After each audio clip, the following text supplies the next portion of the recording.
Good morning, good afternoon, and good evening, everyone. We'll get started in a few minutes, but in the interest of time, I will begin with my introduction and just want to start by saying thank you all for joining us and thank you to our panelists. My name is Helena Aros, and I'm the Director of Programs for the Antiquities Coalition, which is a US-based NGO dedicated to fighting the illicit trade in art and artifacts. We are very proud to be hosting this conversation on both understanding and approaching an old or perhaps a timeless problem, that of cultural heritage destruction. As part of our mission, we at the AC are focused on the destruction of heritage through cultural racketeering, or the looting and trafficking of artifacts to feed the growing market. However, cultural heritage destruction comes in many forms and contexts, from war and conflict to natural disaster and climate change, to urban development and construction. But regardless, it's not a new phenomenon and it occurs all over the world. The Routledge Handbook of Heritage Destruction, which was published this August, presents a comprehensive view of cultural heritage destruction, the methods scholars have used to study it, and the results of those methods. It explores both legal and theoretical frameworks, as well as a variety of geographical and temporal case studies from Scandinavia and the Baltic region in World War II, to Cambodia in the late 20th century, and to Iraq and Syria in the last decade, and many more besides that. Today, we are really so pleased to be joined by the editors of the handbook.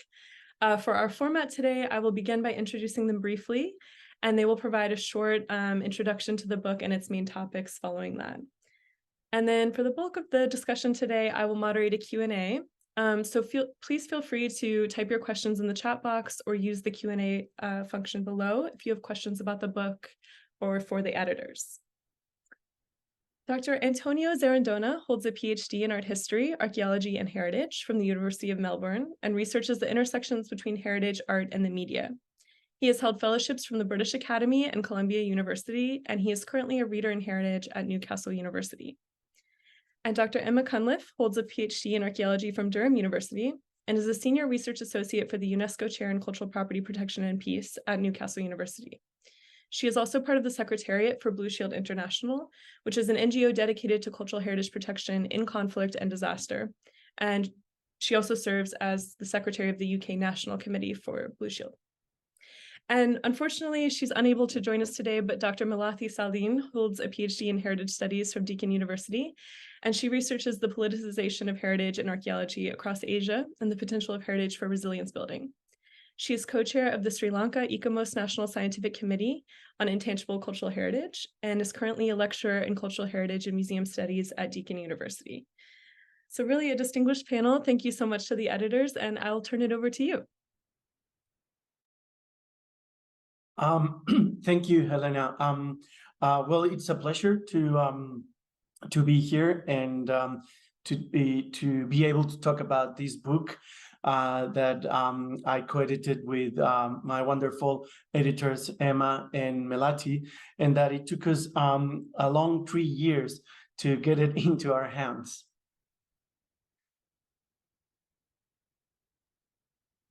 So we have to apologize to Melati. She's unable to join us today, but she has sent all her comments, and so please do imagine that she's here with us in spirit, and we'll present her some of her thoughts on the book and the topic as if she was here.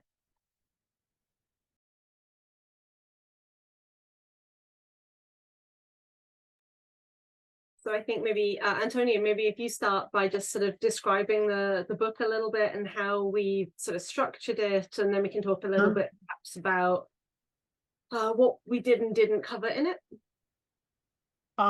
So the way that we approached this book was that we took a thematic approach by looking at different case studies from a temporal and geographic perspective. And the way to structure such a mammoth task, we divided the book in 3 main sections. So one is called, the first section is called Understanding Destruction. The second is Transformation of Destruction. And the third one is Manifestations of Destructions. And then a final epilogue, which is also very important. In the first section, Understanding Destruction, obviously seeks to understand heritage destruction. And this section explores the overarching and underlying drivers of heritage destruction and what the key constraints, context, and discourses surrounding heritage destruction are. In this section, we decided to focus on how heritage destruction is understood in different disciplines, in discourse, but also on the ground. So lawyers, archaeologists, and art historians set the context in which heritage destruction is understood, and how is this perhaps the first step in tackling the subject. The second section, Transformation of Destruction, explores a specific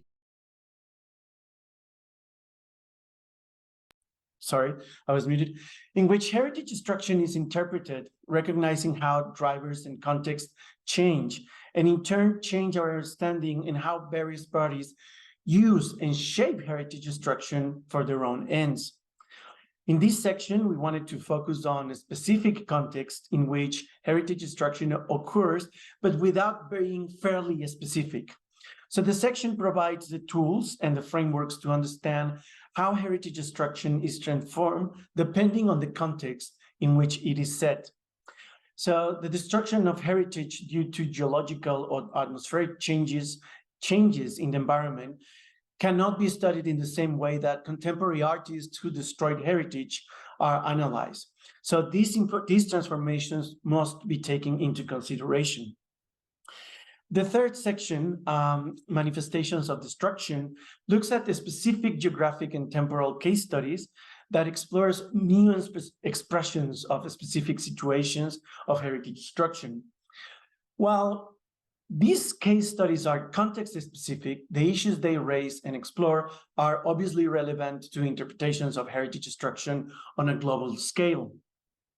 And this third section focuses on very specific case studies that provide a gamut of reactions, methods, and particularly instances of heritage destruction that must be studied in detail. Some of the case studies are quite known, for example, the destruction of heritage in Iraq and Syria. However, some other chapters touch on case studies that are not very well known, such as the destruction of the urban landscape in Cairo, in Egypt, or in Melbourne, in Australia. So we were consciously trying to study the heritage destruction from a threefold perspective that replicated the three moments of destruction: the before, during, and after destruction. And in this sense, we could focus on the different factors that surround heritage destruction.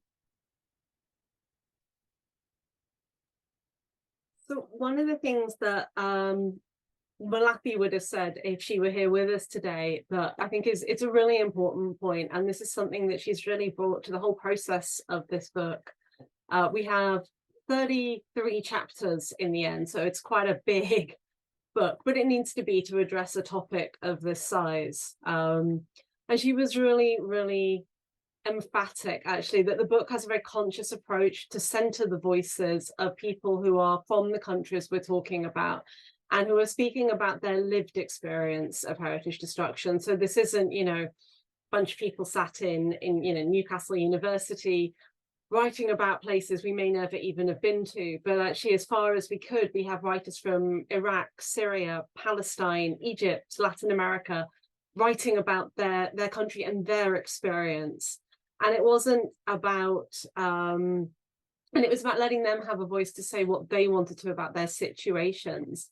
And the other thing about that is that obviously those contributors were facing personal and professional risks in writing. And I think we take it for granted a little bit in the West that academically I can more or less write what I want. I don't experience censorship in that way.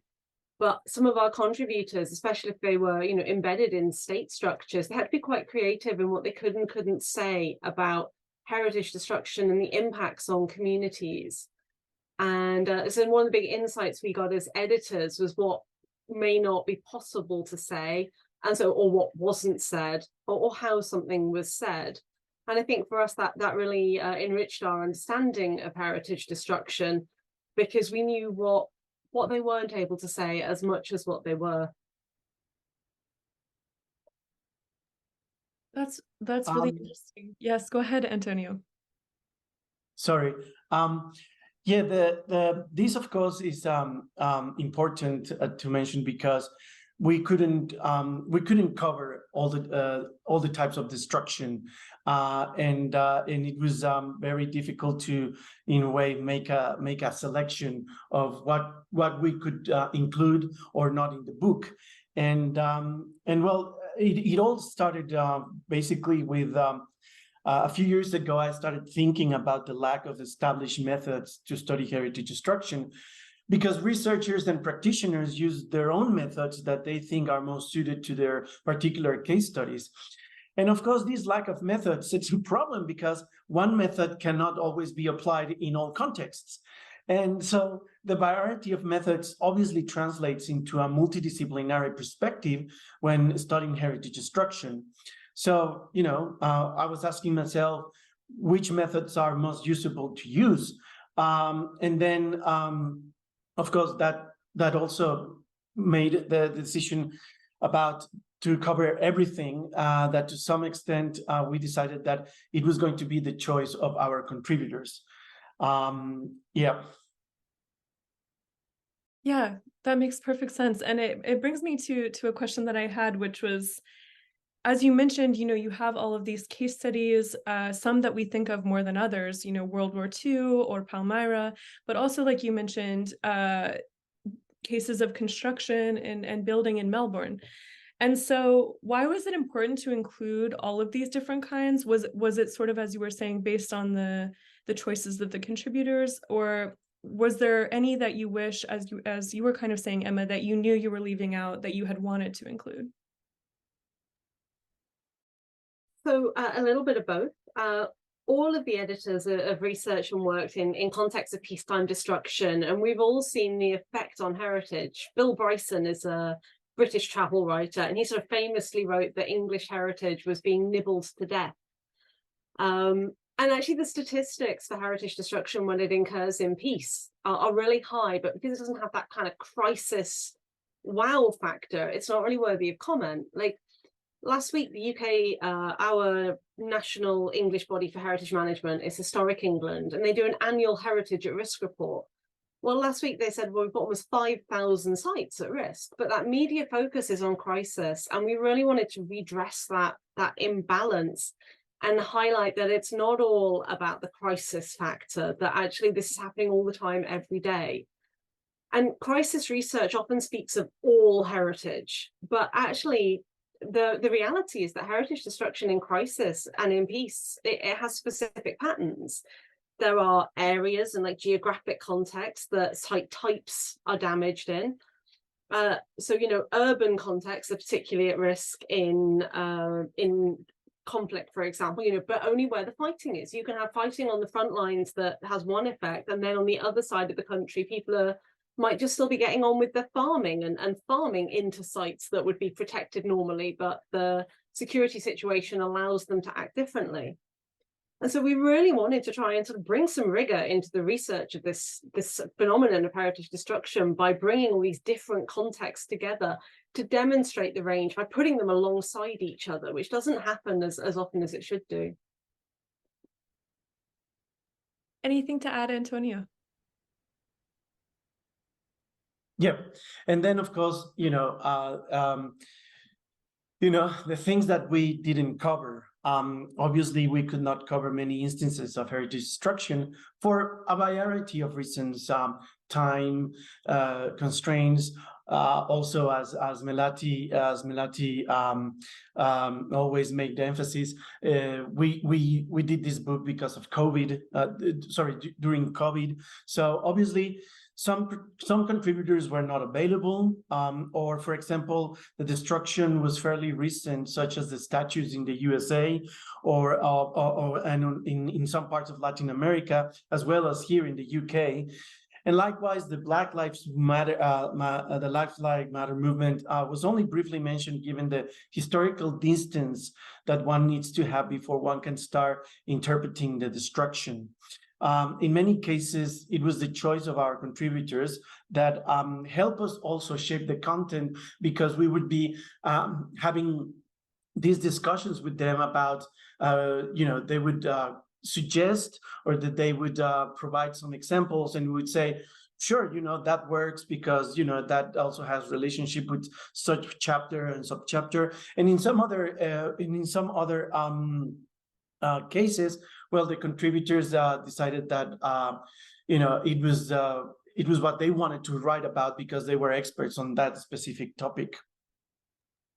Yeah, the emphasis on themes was really a surprise to us. Actually, we sort of originally envisaged that we would have thematic chapters that would take limited examples from a kind of across space and time and show how these themes are really prevalent, but actually pretty much every contributor chose to apply them to a specific case study. And when I said, well, are you able to write about it more widely? Almost everybody said no, which I understand why, obviously, but I think actually that demonstrates one of the problems with understanding heritage destruction right now. Too many people are only really familiar with a few countries or a few contexts, and we're not moving beyond that to understand what this looks like globally. We didn't really cover looting, actually. So I have to say your own chapter, which was awesome, by the way, is probably one of the only ones that really dealt with looting and conflict on an equal level. And we had thought more authors would maybe take that stance, and it wouldn't just be conflict focused, which a lot of the conflict-based chapters were. So I guess we should have really asked for specific contributions on looting to redress that balance. But by the time the chapters are coming in, it was too late. Go on. No, please. Malathi highlighted, actually, and she was right, that primary focus is on the destruction of built heritage, and as well also on the heritage of the MENA region, which again was a contributor choice. The built heritage aspect, though, I wish we had done more on the destruction of intangible heritage. And I think maybe that to some extent also reflects our knowledge of the field as authors. I know I'm not that familiar with intangible cultural heritage, and it's something I need to redress, which I wasn't really sure who to go out there and ask and talk to about chapters, and would you be willing to write for us? So that was a real shame that we didn't manage to get more of that in. We did put a little bit of lore in at the beginning. Obviously that in itself is a field that there are many new books coming out on. And so it's sort of there as a context to underpin the wider discussions, because I don't think enough people really understand how it works. Particularly like cultural genocide, you just see that term all the time at the moment, and it doesn't really mean a lot. So it was really important for us to be able to put in things like, experts on that. Like Elisa Novick is like one of the leading experts on cultural genocide. So having her able to say, well, this is what it is, but this is what it is not. Because I think, again, we need to be more rigorous and maybe take some of the over emotion out of these discussions, again, if we want to actually understand it. It sounds easy, but I think we were really pleased to get some of those experts contributing. Which is, for example, it's the case of Nurhan, who wrote a chapter on herbicide. And this is important in the current context because she wrote a chapter on the destruction of heritage in Palestine, and so obviously we included the Nurhan's chapter, but it's obviously a situation that has evolved. And the same thing, for example, when the book was being written, we couldn't get an author to write a chapter on the destruction of cultural heritage in Afghanistan because the situation was so current and it was too close to people that people actually asked us, no, I can't write at the moment when so many people are suffering. So we obviously had to respect those wishes, and we understood because one of the things that we also made emphasis is that, there is a very clear link between heritage and people. And, sometimes we think about when writing about heritage destruction, it's only the built environment that it's getting destroyed and the damage, but how does that damage also affect people and their well-being? Yeah. Absolutely. And it's interesting to hear you talk about, both the practical issues of trying to write this book during COVID, who is available, who can write safely, and from their perspective, but also, it's a massive topic, as you mentioned, there's no way to cover everything, even in 33 chapters. And just like the process of choosing and figuring out the best way to approach it, I think is really interesting. And moving on from kind of what you didn't cover to some of the things you did cover. We've mentioned a few case studies. Thank you so much, Emma, for your kind words about the one that I co-authored about Cambodia and looting. I think it was really interesting to see the overlap and where our chapter did fit in with the others. I wanted to know if you guys would each share a little bit about one of the case studies in the book, just for the audience to get a little bit of information on what types of cases are included. Sure. In my the chapter that I like most, obviously, is mine. No, I'm joking. That's not true. But I really liked a chapter written by a French scholar, Mathilde Loup, because it provides a very interesting method to interpreting heritage destruction. And the way she did is that she looked into how UNESCO used the destruction of heritage in Timbuktu to promote its status as a United Nations agency, and thus secure a role in the prevention of terrorism and heritage destruction. And for me, that was really innovative. And I really could see that there was something quite new here, in the sense that, she worked at UNESCO as an intern, or she did an internship at UNESCO. She was present in some of the meetings. She also worked in the archive in UNESCO. So she used different methods to highlight the premise that the history of heritage destruction is also the history of UNESCO and similar organizations that have provided the guidelines and principles of what we in heritage studies call the authorized heritage discourse. So for me, that was like, when I read that chapter, I was really, really happy. And I felt that there was a chapter that actually was opening up new ways to study to interpret heritage destruction. And Melati, for example, said that she, in her opinion, the last chapter, which is the epilogue, she called it the Devil's Advocate chapter, because it's a chapter that thinks about destruction creatively for a sustainable future. And the chapter also mentions the fact that we have reached a crisis of accumulation. So we should start thinking about how to store heritage meaningfully, and not just accumulate heritage because it's valuable, and we should do it, and it's for future generations.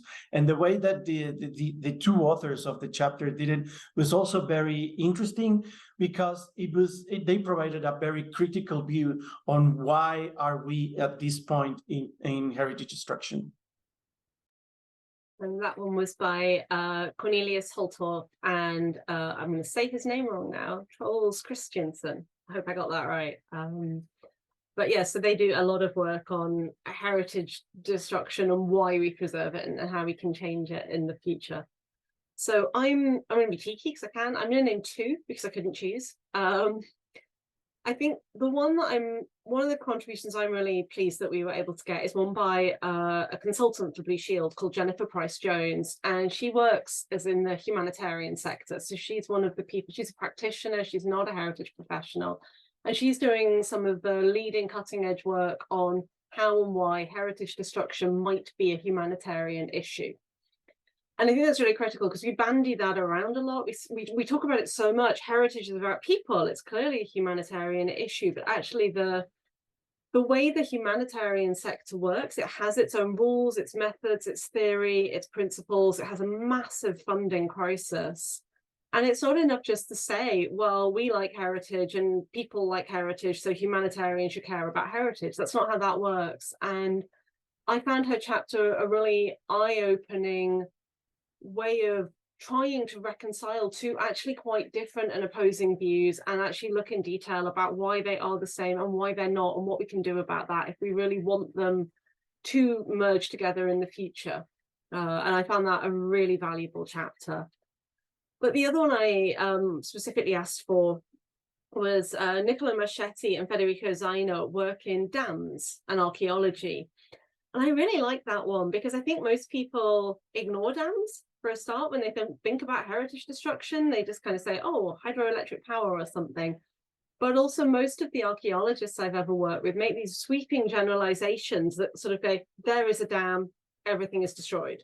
And that's not how it works. There's lots of little studies going back to the 1980s, which talk about the different zones of a dam and how things can be destroyed here or not destroyed there and preserved. And I have a colleague that I did my PhD with called Emily Stamiti, who went diving on dams. And she said, I swam down to the bottom and I found this house that still had boots outside it that were perfectly preserved underwater. And I think I really like that chapter because it really opens up that discussion with real evidence of what dams do and don't do. But the other thing it brought to it that I think is so important is it also talks about the human rights violations that often go alongside dam construction.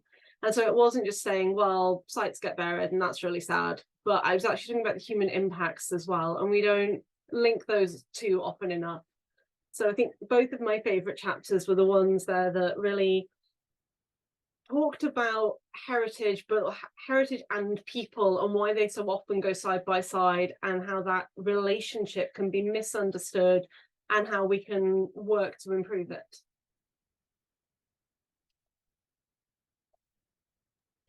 Yeah, I think picking up on a couple of things that both of you mentioned in the case studies that you chose,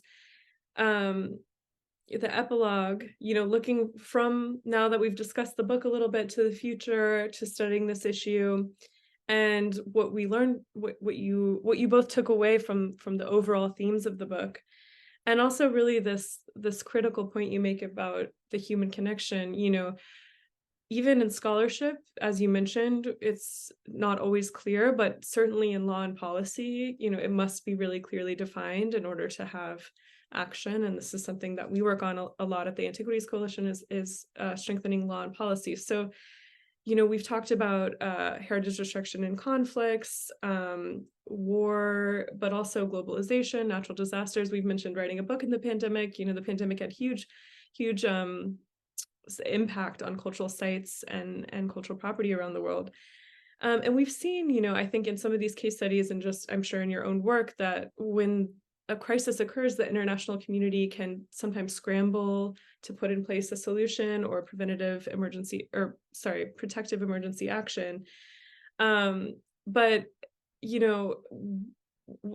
it's not always timely, and also its resources deployed in one emergency rarely prevent or protect cultural heritage in another emergency, whatever and wherever that might be. You mentioned also finding these resources, Emma. So how can international law and policy take a more proactive stance on cultural property protection? What did you see in the book from the authors, and what do you both think about that? So I don't think we actually made a conscious choice as editors actually to steer clear of protection in the book, because that is a book by itself, because methods are constantly being updated as new techniques become available. We were going to do an annex on it, or at least linking to key organizations, but even that kept changing. And so eventually we just decided not to, particularly when we were already at 33 chapters. So the book consciously doesn't look at heritage protection. I think one thing you can see throughout it, though, is that there were almost no proactive measures by most states, and that there are critical failures, as you just rightly said, in international law and policy. And the kinds of things that we thought about putting in, and the kinds of things that I see in my work with Blue Shields, the first one that came out a lot through the book actually is about what you protect and who decides what's important. That is forever a question that we don't know how to solve. And, we mentioned the chapter that looks at humans and sustainable protection of heritage in the future as a crisis of accumulation, which it is. But in some ways, that's because the more we go into it, the more we understand that everything is important to someone. Why should the thing that I like be protected and the thing you like is not? And obviously, there are a lot of power structure imbalances in those decisions, in who gets to say and in whose voice gets heard when we do that. So I think a lot of things we really would have looked at, I guess, is first, the book at least stands to advocate for a wide variety of voices. Like we have chapters from Australia that talk about Indigenous heritage and why that is so problematic in the existing structures, with recommendations to improve that. But actually, I think another thing that comes out of the book is not treating each crisis as an isolated incident. I mean, you must know, obviously, the Antiquities Coalition do so much work on illicit trafficking that actually it's a cross-border problem. You can't issue a UN Security Council resolution that says don't buy things from Syria, because they'll loot them from Syria and then pretend they're from a different country because the things are quite similar. Or you just wait 10 years and call them generically from the Middle East or something awful and generic. So it's understanding that the problems are connected, for a start, that they're not new, that they've occurred in other places and there are other lessons to learn. I think the legal chapters really highlight that it's not, we have laws, we've got lots of laws, the laws are actually quite good. What we have not got is any implementation. The Hague Convention is cited a lot and it's often cited as a failure, but it's not a failure because things get destroyed in conflict. I mean, it may be, but also it has 2/3 of it are about the things people don't do in peace. So we could have, how many collections could we have evacuated in the last 2 years and saved them if we had prepared to evacuate them in numerous conflicts? So there's a level of responsibility that people need to take there instead of waiting to be saved. There are a lot of great resources out there. Like we always advocate for the Cultural Heritage at Risk database run by the Art Loss Register. You can upload your inventories to that before crisis occurs, so that then when it does, you can prove you own something. And that's vital. Waiting till it's stolen and then circulating it on the Art Loss Register, on the Interpol database, is really important. But actually, a big thing is to be able to say, no, I definitely had it in peacetime. It is here. I can prove I owned this before the conflict. And that's actually a real challenge for law enforcement and recovery. So being able to recover things. And then I think we need to acknowledge the funding shortfall really explicitly. Actually, that's a big bugbear for mine. Like, states really want to support the World Heritage Convention because it's a lot of international prestige. I've got so many World Heritage sites. But the UNESCO Emergencies Office manages the Fund for Protection in the Event of Armed Conflict. 12 state parties donated to the fund. It gives out less than $100,000 a year. The World Heritage Fund has $5.9 million, right? Like the scale that they operate on is enormously different because countries don't want to deal with conflict. They want the prestige of the World Heritage sites, but they need to actually face up to the fact they've got to do things in peacetime. And too many organizations, I think, really then struggle for operational costs. A lot of the things that get mentioned in the book are projects, and they're great, but they're short term. When that project money goes, we can't go back to that country and say, well, I'm sorry, that was it. We're not helping you anymore. We haven't got any money. And they're like, well, the crisis isn't over, but, we can't keep supporting people just on project money. And so actually people who are willing to say, well, what did you fund? Well, actually, I funded a desk and some electricity and some computers, and I paid for an HR person. That would be great, because then we could get on with actually doing things long-term, real interventions that last. But so it's something I'm quite passionate about, you can maybe tell. Rightly so. Continue. Well, as Melati was, when we were talking about this whole thing, she was very clear to say that, condemnation of heritage destruction cannot be selective, and there are a wide range of situations. But the fact that the international community is selective in what it channels funding and attentions towards is very clear. For example, Africa, neither the continent as a whole or any country on it, for example, has not received the same international mobilization for aid as Ukraine, you know. And Melati was also saying that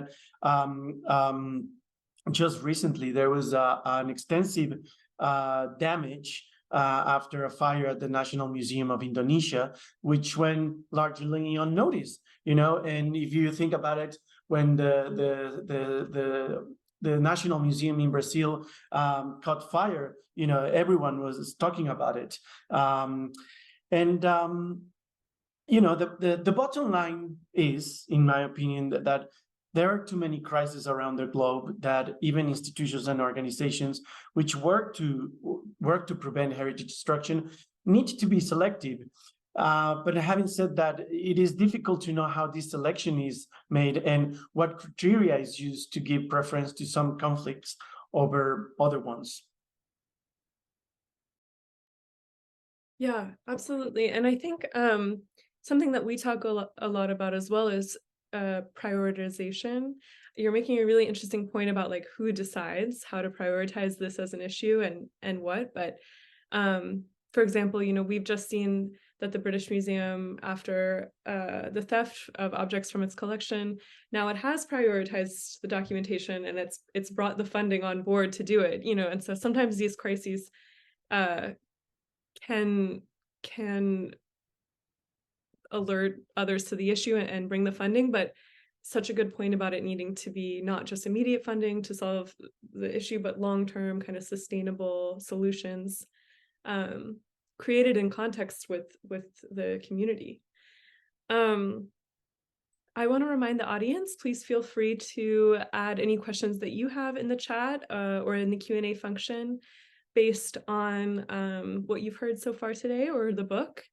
But thinking of our audience, I wanted to ask, how did you envision kind of practitioners, researchers, lecturers using the book? It's a handbook, so it has that kind of built into it. And the second part to that, sort of, where do you see the study of heritage destruction moving from the conclusions of the book? The epilogue that you mentioned discusses this a little bit. But for both, you know, ongoing practitioners and people who are interested in researching this topic in the future, students, people who may be in the audience today. Oh, 3 questions. Okay, so okay, this will be in. Let's see. Okay, so where do I see it going? I think for me, it would be a key success if we can really start to move this beyond. This is what happened in this country. This is what happened in this country. This is what happened in this country, and to move away from this crisis is unique.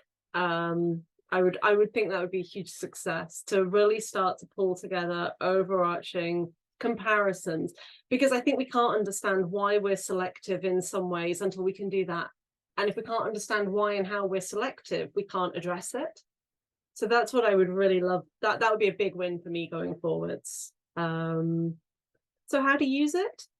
I think you can do, that's very much dependent on what you're studying. I think as a research tool, I mean, so you've got that broad spread of different comparisons.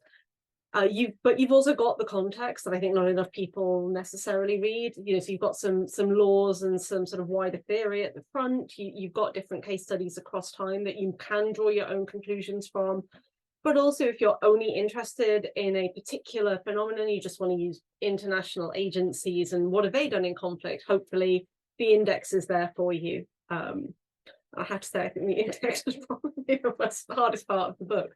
But so those are some ways that you can use it. It should hopefully provide an in. And then obviously each author has got their own bibliography as well. So there is such a wide array of follow-on resources there. So hopefully it will be really useful in that sense.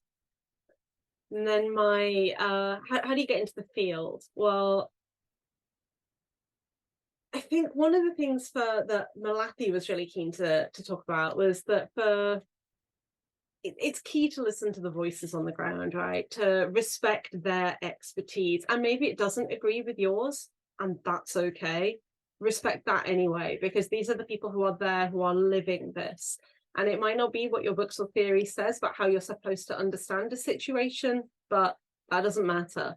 And we didn't necessarily agree with everything our authors said, but that's not the point, right? You know, we're there to listen to them and what's happened. And I think it gives you a much more nuanced understanding then of the realities of those places. What are the political, the ethnic, the class fault lines if you want to get involved in those situations? And when you talk about heritage destruction, who understands it and how it's perceived and by who? And you can't understand that without those voices. And that's something she was really keen to be very explicit about. One of the things I would say that has definitely been one of my biggest failures for me personally is languages. I still don't speak any. I have now failed them more time. I've tried repeatedly. I've failed French 3 times, German twice, and Arabic twice. So then I just accepted this is not ever going to happen. But languages, actually, it's, you know, we don't live in a world where we should totally rely on the internet to translate things for us, and being able to speak to people in their own language is huge. But also the international languages. So, for example, I wish I spoke French, because then I could read an awful lot more international organizations' documents, just as one example. But it's not fair to expect people to speak English, for sure. But that also means that there are we should be trying to seek funds for translation. And it's really surprising. We just did a big report separately on Georgia. It was incredible. And I did it with Georgians. And it was incredibly difficult for us to get money to translate that report into Georgian so the Georgians could read about their cultural heritage and the damage to it. And I found that baffling, actually. It was so difficult to be able to make work we'd done accessible to people. I was just staggered. And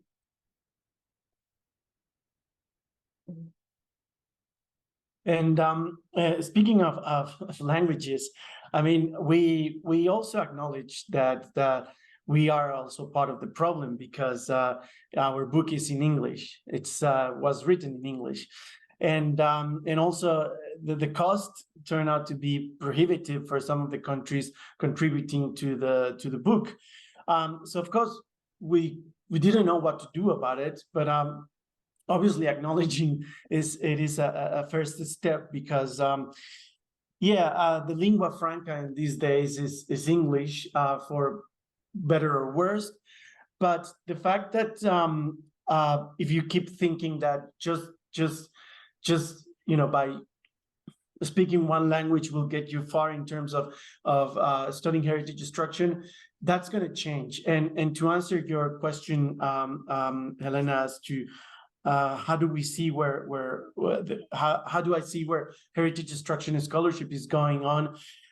Look, as we show in the book, heritage destruction is interdisciplinary, and so it is important to be open and listen to conversations from other related disciplines. For example, throughout my career, I have collaborated with political scientists, architects, archaeologists, lawyers, and even video games and media experts, because heritage destruction, as we demonstrate in the book, not only happens on the ground, it happens in media, it happens in discourse, it happens in government documents, and this is something that we need to take into consideration if we want to have that nuanced understanding of the destruction.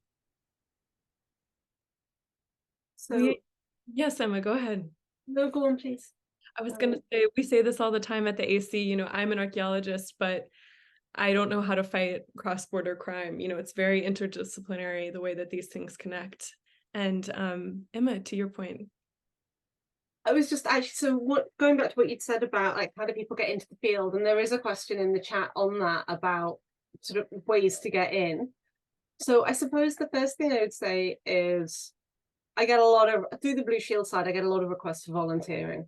And, you know, we'll get somebody who says, you know, I did a degree in archaeology, which is very nice, and that gives you an understanding of heritage, but it doesn't give you any understanding of heritage destruction, project management, if you want to manage a project to fix it, experience of what's happening on the ground. So in terms of how people can get into it, it's thinking about what the skills are to look at the problems, and not just saying, well, I'm interested in the whole field. Well, what aspects of it? Are you interested in law? Are you interested in managing projects out on the ground? And actually there's a lot of just logistics planning, being able to write financial reports and things like that inherent in those projects, but just kind of coming up and saying, oh, well, you know, I studied archaeology, I know how to dig and look at a site context. It's not actually relevant skills. So understanding the problem and where you can go with that. The question was about courses you can take. So I suppose really quickly then, there are very few very focused ones. There is, I run a master's in cultural property research, which I co-direct in cultural property protection.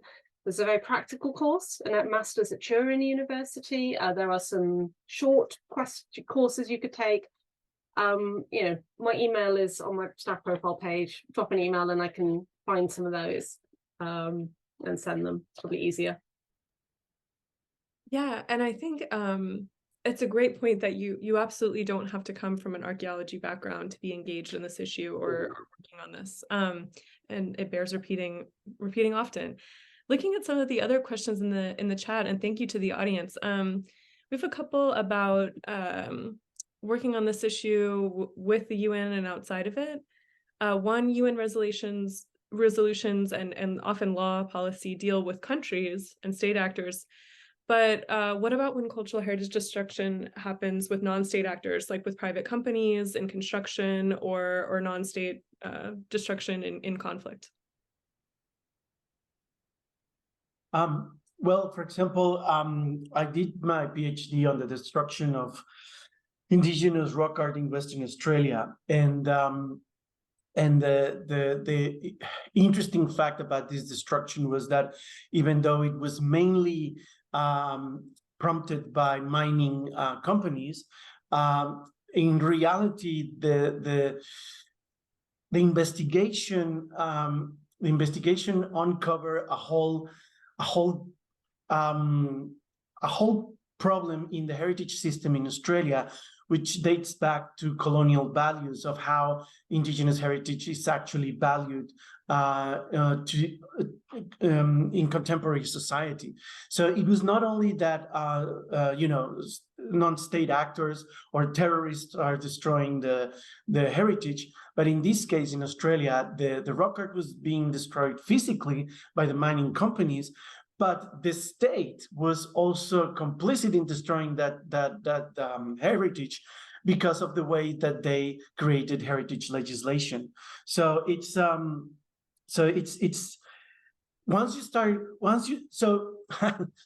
bottom line is heritage destructions are never very easy to say, oh, you know, terrorists came and destroyed this. You know, why?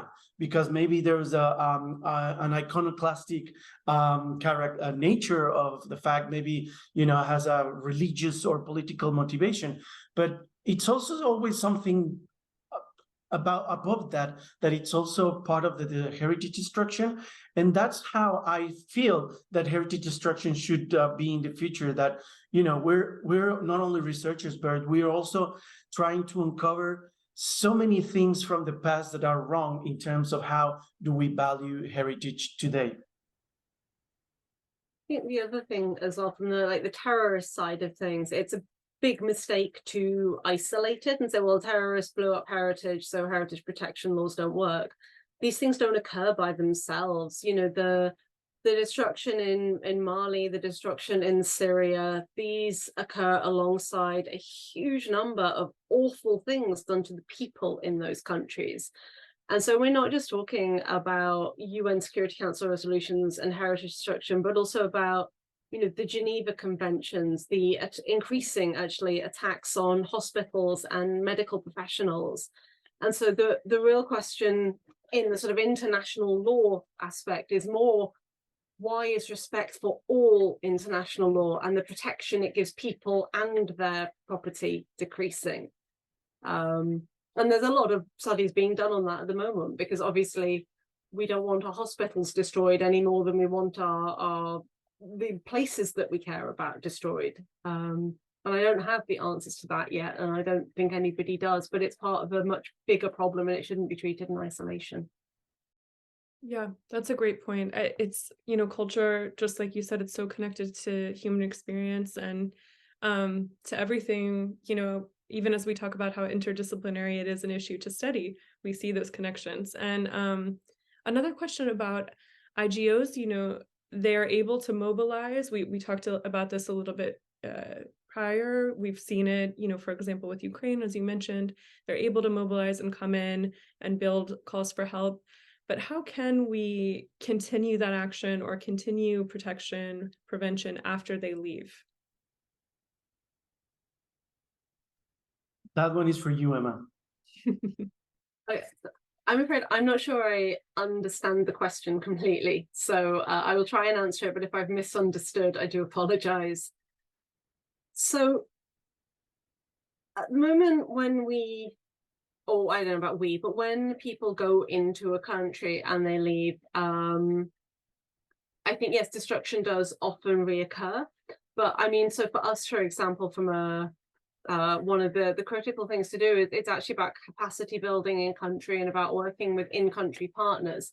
I think it's a huge mistake, actually, if a big organization just kind of goes in, does stuff and leaves again, because actually the vacuum that they leave is often worse. And that's the same for humanitarian organizations, right? There are so many studies about the dependency that is caused from you just kind of going in and then what happens when you leave. So the key thing there is to be working with people in country and that they should be your partners. And actually, you're there to support them. You're not the lead. You should be supporting them so that when you leave, they are able to carry on as best they can.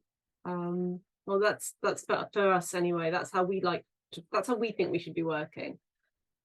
It's really difficult maybe to find partners, but then perhaps there are questions about, assuming that they haven't been displaced. Obviously, there are big issues around the potential need to evacuate heritage workers, like in Afghanistan, for example, heritage workers and practitioners of intangible heritage, like artists. Actually, the key thing there was to evacuate them to safety.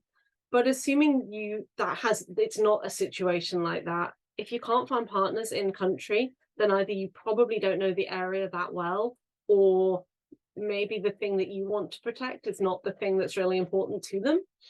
And so there are probably also questions there about why you're doing that project. I don't know if that answers the question or not. I apologize if I've misunderstood it. I think that's very clear. And I think, too, it goes back to the point that you made earlier about, even if it's not an immediate crisis or there's a project, it needs to be bigger than just 1 year of funding. It needs to be very systematic, thought out, with long-term sustainable goals for these reasons that you just described. We're nearing the end of our time. Thank you to the audience for the questions. Maybe just to end, for Emma and Antonio, any last thoughts on what you see coming next, either with the book or as you both turn to new projects? Yeah, well, I'm turning away a little bit from heritage destruction, from a how can I say this? My next project is going to be about how contemporary artists are using the discourse of heritage discourse to create art. And we've seen a lot of people like Ai Weiwei, who's in the cover of the book, which is here, by the way, so you can see. Oh, there he is. Anyway, and that's one of my main things. But just quickly before Emma says something, I would like to say something about Natalia's question about if you think that, you know, having a dedication. Natalia, I studied literature, communication sciences, and film studies before I turned to heritage destruction. So there, you don't have to have a background in art history or archaeology to research heritage destruction. That's true, actually. I started my PhD just before I turned 30, having worked with the local council for some years, because I wanted a complete change. Totally doable.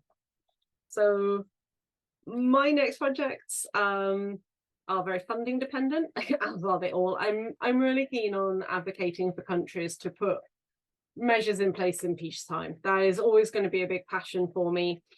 But my other sort of focuses, I guess, coming up in the future are partly about humanitarian parallels and what lessons we can learn from the humanitarian sector and how we can more closely work with them, because they've been doing this for years. And I think we're actually relative newcomers to the field in comparison. And a lot of the issues we think of as brand new, that they have actually already looked at and worked out a solution. And it may not work for us, but, you know, they're there, and I want to see what we can learn from that.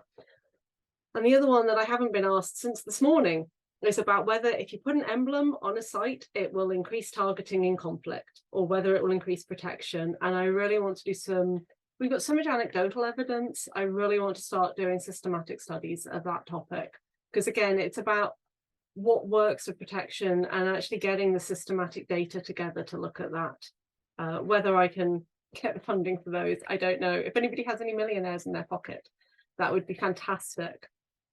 This is But I think definitely a call to millionaires out there to fund. Yeah, yeah, absolutely. But I think we're really pleased with this book. It was a challenge personally and professionally, doing it through lockdown, through various country moves, through getting ill ourselves, family challenges, and all the things that kind of come along with that. So getting such a wide variety of authors, many of whom were going through the same things during lockdown, of course, and being able to still pull together such a broad spectrum of insights, I think we're really, really pleased with it. And I have to say a big thank you to Antonio there for all the times that I may have cursed his name when he said, "Emma, would you like to do a book with me?" But I am really pleased with what we've achieved. And so I have to say thank you to him and Malathi, who's just, I think, has been such a fantastic advocate for the voices that don't get heard as often as they should do throughout this at every stage, you know, and was also the person who said, well, I know maybe that's not what you should say, but it is what needs saying. And I think that I wish she'd been here to say that today, because she's been amazing. I think that's a perfect place to end. I really appreciate your time today, to both of you. As far as what's coming up next for the Antiquities Coalition, I think we'll add our socials here up on the screen. You can follow us to see what we have going on. Thank you both. Please, to everyone in the audience, check out the book online at the Routledge website, and also encourage your library to pick it up and have it available. And thank you again so much to Emma and Antonio. I hope everyone has a great rest of their day. Thank you. Thank you.